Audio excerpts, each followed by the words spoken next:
François, j'ai vraiment aimé cette histoire de M. Whitman que tu as utilisée tout à l'heure dans ton message pour nous expliquer la grâce. Oui. Puis cette histoire-là, c'est une histoire vraie, j'avais compris, j'imagine, parce que j'ai même fait des recherches supplémentaires. Je la connaissais, mais j'ai été prendre des informations supplémentaires parce que c'est une histoire qui m'avait touché. Puis il y a une autre petite histoire que j'aime beaucoup. En fait, c'est une illustration.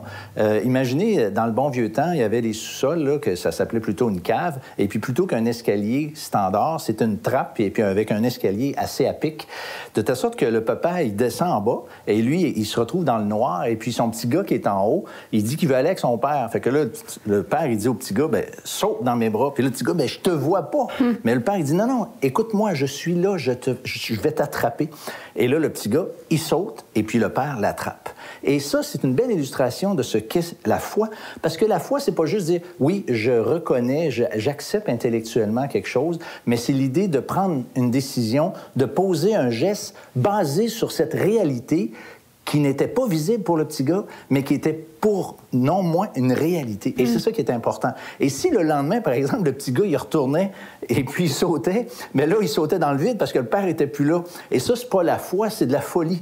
Il faut toujours que la foi soit basée sur quelque chose de vrai, une promesse, par exemple, de Dieu, en ce qui nous concerne pour l'Évangile. Et là, on fait le geste de faire confiance et de se jeter, j'allais dire, dans les bras de Dieu, carrément. C'est ça, le geste. Ben, en fait, toutes les personnes qui ont été caractérisées par la foi dans la Bible, c'est des gens qui, un jour, ont entendu la voix de Dieu et se sont engagés envers ce que Dieu leur a dit.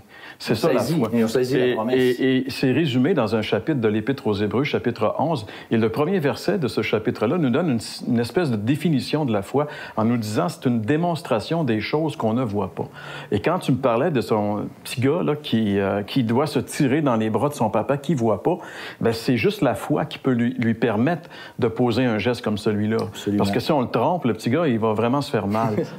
mais son père l'aime assez, il ne le trompera pas, il lui dit pas ça pour lui faire du mal. Mais quand même, il faut que le petit gars se lance. C'est là qu'est la foi véritable. Oui. Je me rappelle de cette histoire que j'ai entendue dans le début de ma conversion, il y a plusieurs années. C'était un équilibriste qui traversait les chutes du Niagara, il s'appelait Blondin. Et puis, bon, il y avait des foules qui allaient le voir, puis un dimanche après-midi, il a traversé sur un fil de fer les chutes Niagara. Et quand il est revenu, et devant la foule qui était là, il a dit « Est-ce que vous croyez que je peux vraiment traverser les chutes sur le fil? » Ben, tout le monde a dit oui, parce qu'ils l'ont vu. Alors, il a dit « Qui veut embarquer? » Il a pris une brouette, il a dit « Qui veut embarquer dedans? Je vais le traverser. » Et là, les gens croyaient qu'ils pouvaient le faire, mais il n'y avait pas beaucoup de personnes qui étaient prêtes à embarquer dans la brouette. Mais avec le Seigneur, c'est exactement la même chose, mes amis. On peut croire que Dieu existe, on peut croire que Jésus est mort sur la croix il y a 2000 ans, mais il nous invite à embarquer avec lui. Il nous invite à lui faire confiance, à placer toute notre confiance en lui et en lui seul et en ce qu'il a accompli sur la croix. Si vous êtes prêts à faire ça maintenant, vous allez réaliser une chose, que l'Évangile, ça marche et c'est puissant. Oui. Merci beaucoup, Jean-Pierre. Merci, François.